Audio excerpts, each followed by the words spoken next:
Welcome to Talking Jazz. My guest today is Nadje Noordhuis, and she's talking to me from Sydney, Australia, where she has spent the last few months, like so many of us, finding new places to stay and new things to do in this very strange year and something. So we'll be talking about her work and also her upcoming new release. So welcome, Nadje. Thank you. Thank you so much for having me. It's wonderful to get to talk. We got to play a little bit, I guess, a few years ago at a We did, Jazz yeah. Girls Day. But, you've played with so many wonderful people, including, I guess, with Maria Schneider and many of them. How long have you been in New York? I've been in New York since 2003, so almost 18 years. I think I started playing with Maria's band in 2015. So it's not as if I arrived and suddenly amazing things happened. Overnight success thing is a myth. Tell us a little bit, what did it take to carve out a little space as a trumpeter and as a composer in a city like New York? I was lucky that I got into the Manhattan School of Music master's program. So that's why I moved over. So that was a 2-year program. And the work that I did for the first few years and sort of primarily really for the next 10 was playing in all women bands. That was the network that was hiring me. No one else was really hiring me. So I worked with the Diva Jazz Orchestra and I worked with Kit McClure's club date bands. And then I had friends that had their own ensembles like Erica Von Kleist. It really wasn't until I think 2007 that Darcy James Argue asked me to sub in his rehearsal. In my mind, I'm like, this is my big break. So I've been in that band really, for the longest time. It's just been really sort of slow going. I've always taught and I've always written at least my own music, but then, probably in the last 8 to 10 years writing for other people. So it's really a combination of those three things that pay the rent. But yeah, so some years I would be touring more with bands and some years I would be teaching. I mean, I always had these lofty goals. Every year I would write down what I wanted to do. And it was always like, I want to play in the Maria Schneider Orchestra. I want to play a week at the Village Vanguard. I want to do, it was just like all these sort of, seemingly impossible things. So it's just been a great thrill to like finally check these things off. It's always just a matter of coming up with a new list.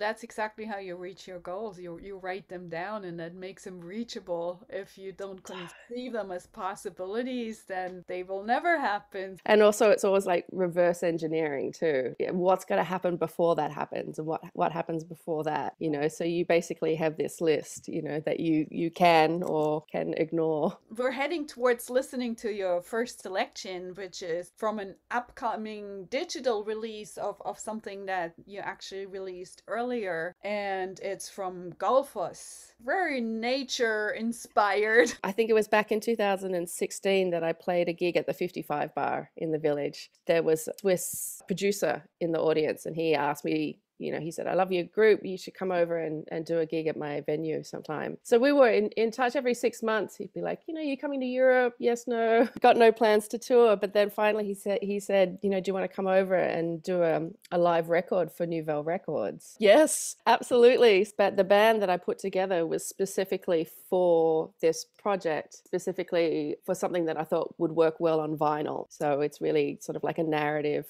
that hopefully, sort of builds suspense at the end of the first side and then you flip the record over. So that was just so fun for me to sort of think in those terms because that's obviously something that I'd never done before. I was really thrilled with the results. It came out in 2019 and I've just got the rights to it and I've got my own record label called Little Mystery Records. So it's coming out in September. Well, let's get a first taste of it. So this is actually Golfos, which is a waterfall in Iceland, right? Yes, in Canyon. You can't see it from the car park.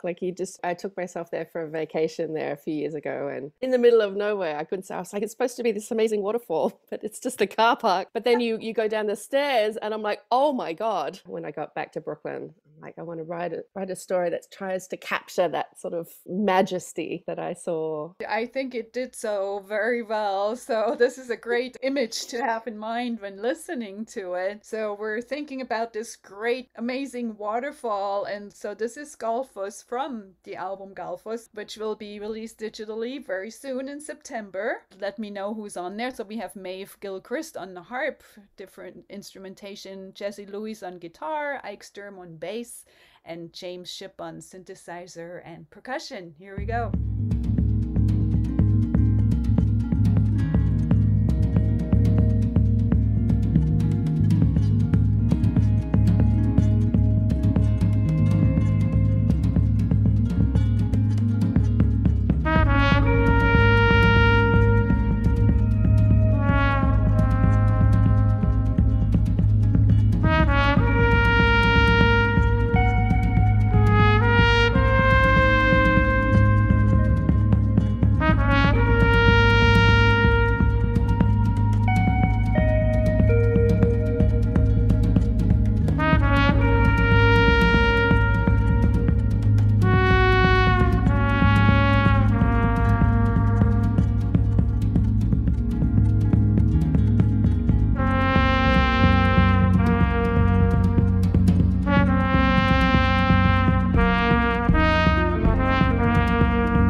That was Galfus, a piece by my guest today, trumpeter composer Nadje Noordhuis, from an upcoming album, Galfus, to be released digitally on her own label in September. We'll get a few more tastes from it because it really is so evocative of nature. And actually, I'm pretty impressed that this was a live recording. It Yeah. sounded more like, a conceived production. So, where was that actually? Was that a club in Switzerland? It was recorded live at a club in Switzerland in this little town called Muri. What was incredible was that just they had state-of-the-art technology, top of the line. This club is actually, it's only like a weekend club. It's part of hall or like a gymnasium of like an aged care home, I believe, which sounds very bizarre, but they've converted. They pull around these acoustic curtains and they completely transform the space. And they've got lamps and couches and it looks amazing and it feels so cozy and wonderful. The technology, like everything is incredible. And they had like video cameras and like a three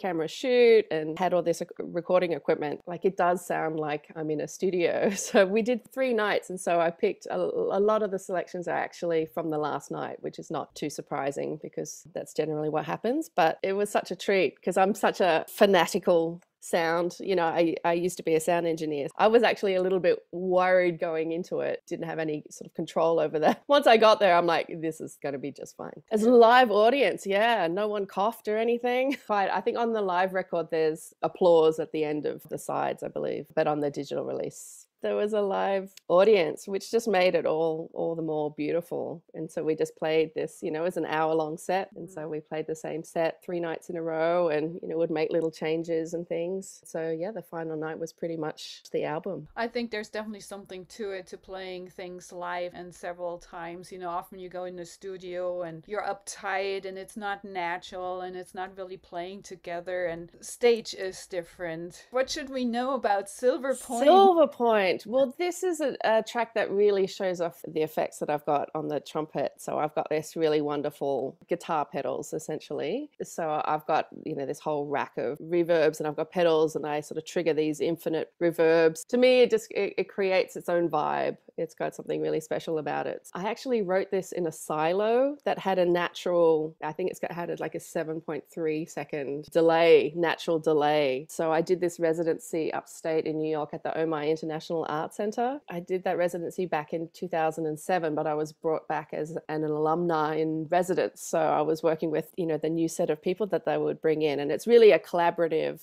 residency and people are thrown together that, cross genre. And it's just really, really, really interesting stuff comes out of it. And just the property itself is just so gorgeous with rolling hills and barns and, sort of like pianos hidden away in like all these secret spots. And it's got a couple of silos. So it was just a treat just to go in there and experiment, just with the trumpet. So I remember just playing a line, I usually sort of hit the voice memo on my phone and just sort of like play some ideas. So that's where this tune comes from. I love the meditative quality of this and the sound imagery. It's hard to describe. I'm just sort of like space. All right, let's see how that trumpet in space sounds. This is Silver Point, also from the upcoming digital release of Galfus, and same personnel, Maeve Gilchrist on harp and Jesse Lewis and Ike Sturm and James Shipp, and our guest Nadje Noordhuis on the space trumpet. Here we go.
was Silver Point, a selection from the upcoming digital release Galfus by my guest Nadje Noordhuis, who is with me today talking about her way of composing and creating sounds. And I didn't know that about you, that you were a sound engineer. That makes a lot of sense, you know, when you hear that. We're going to actually listen to one more from this album, and I just love the cinematic quality of it. It's like a movie going by, going to a journey, right? We started at the waterfall, we went to Silver Point, and now we're going to the Indian Pacific. The Indian Pacific, absolutely. So the Indian Pacific is actually a train that runs across Australia. It's like the longest railway line that just sort of goes in one direction, straight across. So I was trying to capture like the different landscapes, and you are on a journey. So it was absolutely, you know, it's wonderful to hear that you are hearing what I was trying to write. That's always a good moment. So yeah, I'm just like picturing the different landscapes, you know, going from sort of, you know, the city, but then out into the mountains, and then, you know, then you've got obviously got this enormous desert. It's a 5-day train trip. So there's a desert, and then, you know, back, and obviously you end up in the other ocean. Australia is a fascinating continent. Like when I was very young and naive, I went there with a friend of mine and we hitchhiked from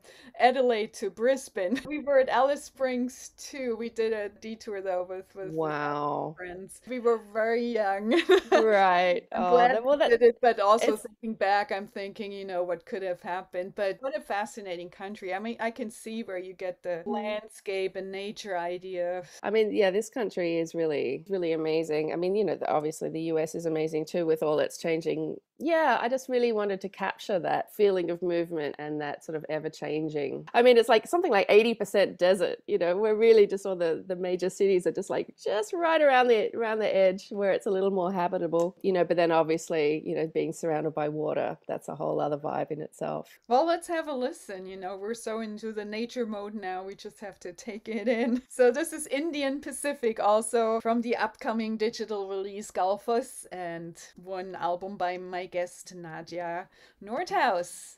Here we go.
That was Indian Pacific from the upcoming album Galfos by my guest today, Nadje Noordhuis. And we've been indulging ourselves in the nature trails and trips and getting a glimpse of it. And you are actually right now in Sydney having, it's all a COVID product wherever we end up and wherever we go home. A little bit in history and have a selection from a 2012 album. Give us a little bit perspective. What was this album all about? And Mayfair. So this was my debut record that came out 2012. It was recorded a couple of years earlier. I didn't have any money to release it, so I had to wait a little bit, which I think is quite common. So this was really a selection of tunes that I'd written over maybe a period of 10 years. You know, I waited a long time to do the record because I wanted everything just so. I'd recorded a little EP earlier and I'm like, no, I'm not ready. I'm going to wait. Yeah, I put together this amazing band with Sarah Caswell on violin, Jeffrey Keezer on piano, Joe Martin on bass, and Obed Calvert on drums. So we also had James Shipp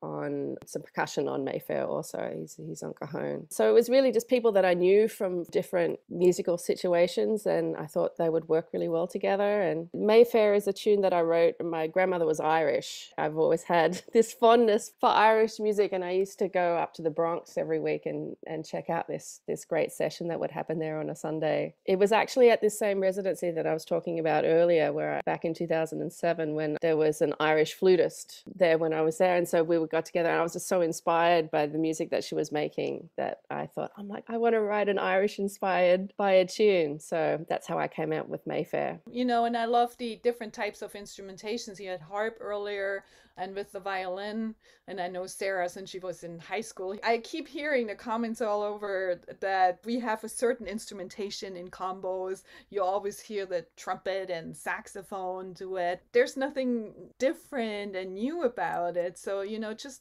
variations in instrumentation with the violin gives it a different timbre and a different perspective. And I think that's really cool and special. Yeah, I've always just loved to mix things up a little bit. I don't need to put together a traditional band that's been done, you know, for 100 years and play arrangements of tunes that are already done, you know, because I'm not going to do them. People who are passionate about that should absolutely do that, but I'm more passionate about writing my own music and getting my friends together and sort of seeing what we can do. All right, here is Mayfair. This is from the 2012 debut album of Nadje Noordhuis. Features Sarah Caswell on violin.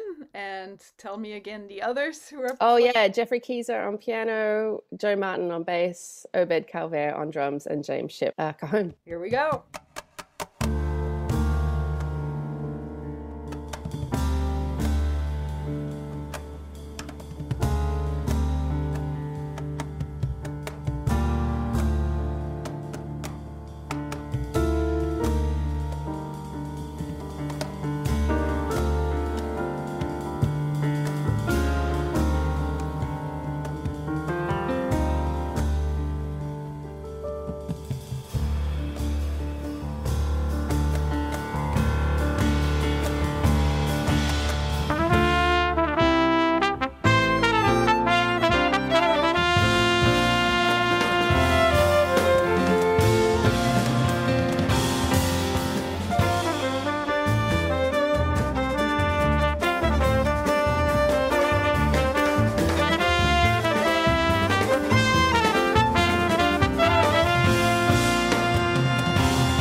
from the debut album from my guest today, Nadje Noordhuis, which came out in 2012. And we'll move little by little forward in history and backwards a little bit again, too, but that's okay. But get different perspectives. The next one is actually a duet, you and vibraphone. That's unusual in itself, but playing duet is quite exposed because you don't have all the soundscape from the rhythm section and every note is so in the open. I love the way you have control of your sound of the flugelhorn. Tell us a little bit about that album and how it came about. James and I have been playing in the duo setting for about 10 years. We originally just got together just to play through some Finnish folk songs or something. We just had a session and so it was just the two of us. We're like, oh, we actually sort of like this sound, the combination of sound is really cool and hadn't heard it before. And so it just sort of developed into this duo project over the years. Yeah, I think after about 5 years of playing gigs, we've done a lot of house concerts. That's sort of our, or like really small venues, recorded our album Indigo. What was cool was our sound was really evolving at the same time as we were recording. It started off just vibes and trumpet, but then we would add layers of, James was going into sort of synth land. I was, connecting more with electronics. There's a little bit on it. And so I think this track's got some synth at the end that we've layered on. There's what's cool, I think, about the recording process is that even though you've just got a duo, you can make it more expansive by adding more layers later on. Well, let's have a listen. This is a really, really great sound. So this is Mercy Dance from Indigo, a 2017 release featuring my guest Nadje Noordhuis on trumpet, flugelhorn, and James Shipp on the vibraphone, synths, or other layers.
from the album Indigo by my guest today, Nadje Noordhuis. We got one more selection. Of course, we should talk about what's next. How are we going from here? A lot of people got displaced in different places and spaces, and I keep hearing the echo, oh, let's go back to, and I don't think we're going back to anything. It's going to be a new combination of things. I've been so fortunate to sort of become part of a scene here in Sydney. And I mean, I'm originally from Sydney, but I studied in Melbourne. So all my musical contacts, before this year were all based in Melbourne. But I've just been absolutely blown away by, I feel like I had like a welcoming committee. When I arrived and people were throwing dinner parties, there were like trumpet hangs and all sorts of stuff. So I've really made a lot of new musical friends. And, like all the, like Melbourne isn't like an hour flight, Brisbane is, an hour 15 or something. So I'm able to still play with lots of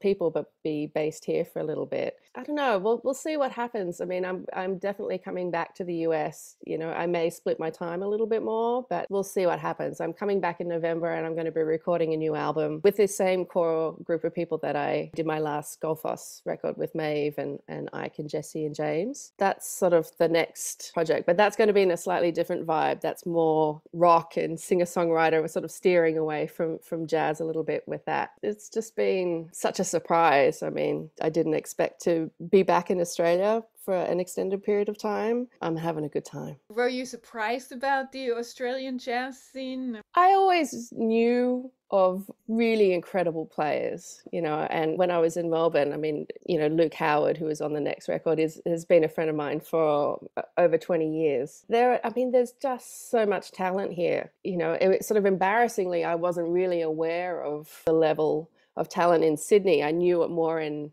Melbourne, but I'm really sort of just discovering, like these unbelievable players, like my jaw is dropped. Wow, work out a way of getting these sounds out into the world, even though obviously we're an enormous country. We're the size of the US, but yet, a lot of people haven't heard of these incredible players. So I'm going to see what I can do, in the next 5 years or so to see if I can like get the names out a little bit more.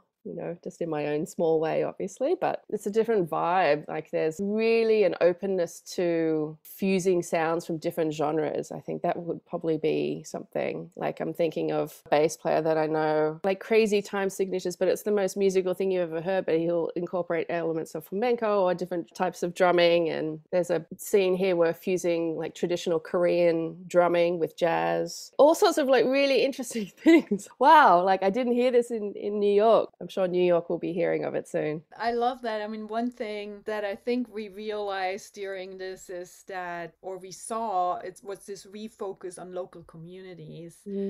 Suddenly when you were not able to travel here and there really quickly, all the festivals, all the places were like, oh, look, we have these amazing players right here that we can feature. And there's something to it. I mean, we learned so much to focus. Oh, it's gotta come either from New York or big spaces. I really hope we can keep this focus on local communities or what we have in our space when we move forward, because everybody has something unique and special to contribute, and it's a complete mix and it's not one spot. But it also makes for healthier communities and better support to where you are.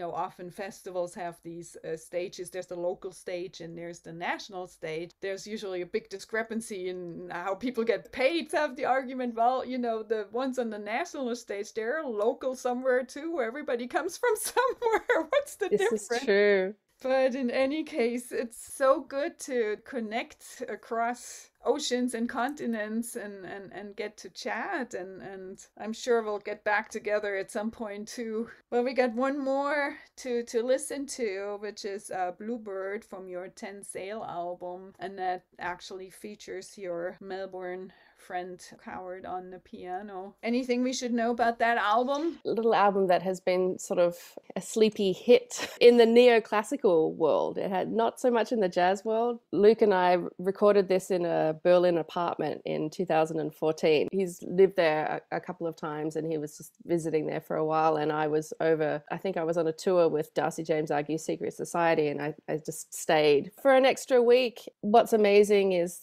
that, you know, as I said before, Luke and I have been friends, but we hadn't really played together for the first, 14, 15 years of our friendship. We did a gig in Melbourne. We each bought charts, and we were looking at them. We're like, we've got the same chord changes. And it was just this sort of freaky thing where it's like we couldn't tell, like the audience couldn't tell whose tunes were whose, really. And so we're like, oh, maybe there's something here. We put together this album and we recorded it. And I remember the engineer was like, oh, so, how many records have you done together? Actually, we've never really played together, and he was so confused. Once in a lifetime sort of, musical connection. So what was pretty cool was, well, it wasn't cool at the time, there was a baffle between Luke and I, so we couldn't see each other. And so there's parts that are cued, but we would play them perfectly together, even though we couldn't see each other. And so I just think, and the whole vibe of the album, there's very little improv. It's just, we call them miniatures, like little sort of melodic ideas that sort of come and go. But it's really connected with a lot of people. I think we're up to something crazy, almost 10 million listens. It's got this thing going. That's just been really incredible to see. We didn't do any publicity on it. We just released it. There was no gigs, and so it's just so funny that the one album that I've done sort of like zero work on marketing had its own life and still continues to do. So what's great right now is that this has been the only time we've both been in the same country at the same time. So we've been doing all these gigs and we're billing them as our CD release, even though we released the album like 7 years ago. One night only in Melbourne and in Sydney. We did a gig at the Sydney Conservatorium Jazz Festival the other month. So it's just been a joy to be able to play together because we're just never in the same country. Yeah, so this is the first track from the record. That's really cool. So heartwarming that sometimes the music really just speaks for itself and people will feel it if it's really authentic and it works. All right. Well, thank you, Nadje, for connecting with me from Sydney today. And you're most welcome. Thank you so much for inviting me to be a part of this series. Absolutely. And yeah, best of luck for everything. Thank you. So here is Bluebird from 10 Sails, a 2015 release. And it features my guest Nadje Noordhuis on trumpet and Luke Howard on piano. Thank you.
thank you for listening to Talking Jazz today.